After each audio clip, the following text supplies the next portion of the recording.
कैसे हो दोस्तों। मैं श्रीवंत राय आज लेकर आया हूं एक अनोखी कहानी जिसे जानकर आप जरूर हैरान रह जाएंगे। आज की कहानी कुछ अलग है। अगर मैं कहूं एक दिन सुबह उठकर आपको पता चले कि आप 1000 करोड़ के मालिक हैं तो क्या होगा। आइए जानते हैं ऐसी ही एक कहानी श्री जॉर्ज बाबू वलावी जी की।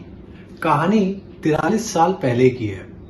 बाबू जॉर्ज वलावी के भाई जॉर्ज वलावी एक जाने माने व्यापारी थे और उनका शिपिंग का व्यापार था। व्यापार के जरिए जॉर्ज वलावी जी की दोस्ती पीपी सिंगल जी से हुई।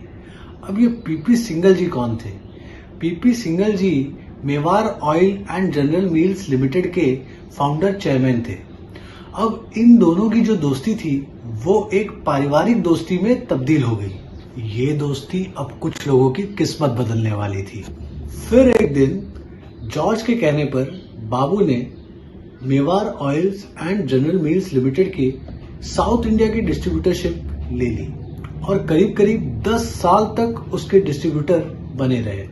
इस दौरान बाबू ने इस कंपनी के 3500 शेयर्स खरीदे और उन शेयर्स के शेयर सर्टिफिकेट्स अच्छे से संभाल कर रख दिए, क्योंकि मेवार ऑयल्स उस समय एक अनलिस्टेड कंपनी थी जो कि कोई डिविडेंड नहीं देती थी।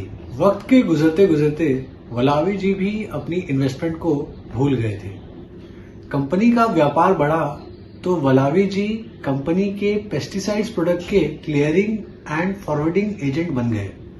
साल 2015 वलावी जी 68 साल के हो गए और अब व्यापार को संभालने उनका बेटा आ गया। एक दिन की बात है, पुराने डॉक्यूमेंट्स को देखते हुए बेटे को कुछ शेयर सर्टिफिकेट्स मिले। अब ये जो शेयर सर्टिफिकेट्स थे ये थे Mewar oil and general mills limited के। तो उसने इस कंपनी के उस दौरान की मौजूदा स्थिति जानने की कोशिश की तो उसे पता चला Mewar oils and general mills limited अब जो है पीआई इंडस्ट्री के नाम से जानी जाती है और इसका जो व्यापार है वो अब कई गुना ज्यादा बढ़ चुका है। Mewar oils and general mills limited यानी कि पीआई इंडस्ट्रीज अब स्टॉक मार्केट पर भी लिस्ट हो चुकी थी। उन्होंने जब अपनी हिस्सेदारी जाननी चाहिए तो उन्हें पता चला कि जो उनके 3500 शेयर्स थे वो आज 42.5 लाख शेयर्स हैं। आज हर शेयर की कीमत करीब 3200 रुपए है, जिसके हिसाब से आज वो कम से कम 1448 करोड़ के मालिक हैं, यानी कि कंपनी में 2.8% के हिस्सेदार। जब बाबू वलावी जी के परिवार को ये चीज पता चली तो उनके खुशी का कोई ठिकाना ना रहा।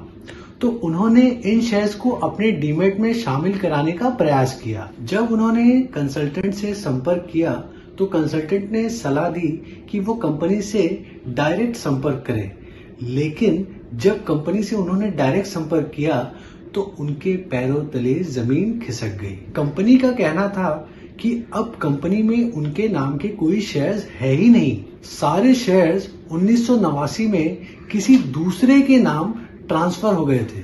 अब आते हैं आज की मौजूदा स्थिति पर। अब परिवार का कहना है कि वलावी जी के जो शेयर्स थे उन्हें इलीगली दूसरों लोगों के नाम ट्रांसफर कर दिया गया, डुप्लीकेट शेयर सर्टिफिकेट का इस्तेमाल करके।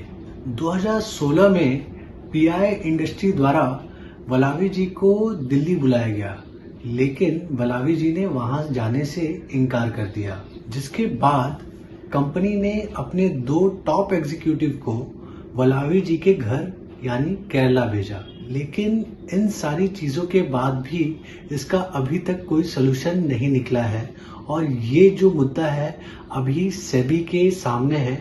तो आने वाले टाइम में हम देखते हैं कि वलावी जी को इंसाफ मिल सकता है या नहीं।